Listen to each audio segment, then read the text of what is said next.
200 கோடி வேண்டாம், எனக்கு 30 கோடி போதும். அக்ஷய்குமாரை பார்த்தாவது திருந்துவார்களா தமிழ் நடிகர்கள்? 90s காலகட்டத்திலேயே இந்தியில் ஹீரோவாக களமிறங்கிய அக்ஷய்குமார் 30 ஆண்டுகளாக சினிமா துறையில் கலக்கிக் கொண்டிருக்கிறார்.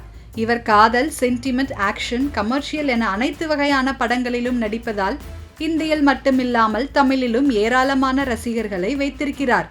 குறிப்பாக தமிழில் ஷங்கர் இயக்கிய 2.0 படத்தில் ரஜினிக்கு வில்லனாக மிரட்டியிருப்பார். இதனால் அவரது படங்களுக்கு எப்போதும் பாக்ஸ் ஆபீஸில் நல்ல ஓப்பனிங் கிடைக்கும்.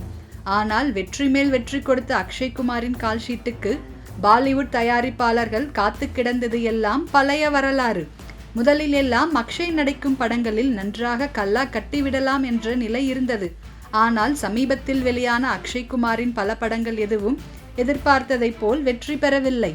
நடிகர் அக்ஷய்குமார் அவ்வப்போது சர்ச்சையான கருத்துக்களை தெரிவித்து நெட்டிசன்களிடம் வாங்கி கட்டிக் கொள்வார்.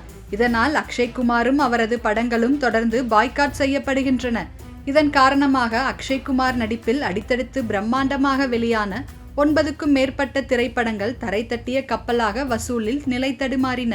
இதன் காரணமாக அக்ஷய்குமார் நடிப்பில் அடுத்தடுத்து பிரம்மாண்டமாக வெளியான 9க்கும் மேற்பட்ட திரைப்படங்கள் தரை தட்டிய கப்பலாக வசூலில் நிலை தடுமாறின. குறிப்பாக சாம்ராட் பிருத்திவிராஜ் படம் நெட்டிசன்களிடம் சிக்கி சின்னாபின்னமானது.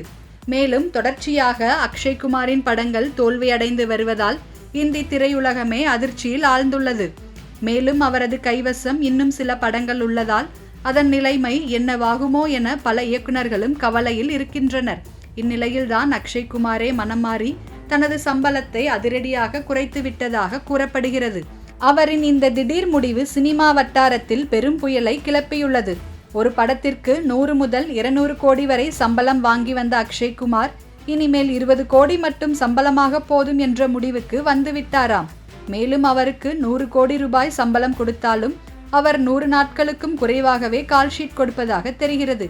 இந்நிலையில் சம்பளத்தை குறைத்துள்ள அக்ஷய்குமார் படம் வெற்றி பெற்றால் அதன் லாபத்தில் மட்டும் ஷேரிங் கேட்டிருக்கிறார். இப்படி ஒரே மூச்சாக 200 கோடியில் இருந்து 20 கோடிக்கும் சம்பளத்தை குறைத்துள்ளதால் பல நடிகர்கள் அதிர்ச்சி அடைந்தாலும் இயக்குநர்கள் மகிழ்ச்சி அடைந்துள்ளனர். இந்நிலையில்தான் இவ்வளவு பெரிய நடிகரே தனது சம்பளத்தை குறைத்த போதிலும் தமிழ் திரைப்பட நடிகர்கள் சிலர் படங்கள் ஓடாவிட்டாலும் சம்பளத்தை மட்டும் குறைப்பதாக இல்லை. ஆர்யா, விஷால், ஜெயம் ரவி, கார்த்தி போன்ற 2ஆம் கட்ட ஹீரோக்கள் தங்களுக்கு சம்பளமாக 15 முதல் 20 கோடிகள் வரை கேட்கிறார்கள். பெரிய பட்ஜெட் படங்கள், பெரிய தயாரிப்பாளர்கள் என்றால் இவர்கள் கேட்கும் சம்பளத்தை சமாளித்து விடலாம்.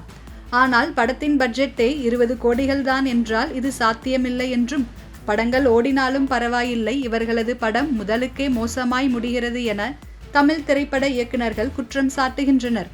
இவர்களாலேயே இப்பொழுது OTT நிறுவனங்கள் பல அதிரடி நடவடிக்கையையும் எடுத்துள்ளது.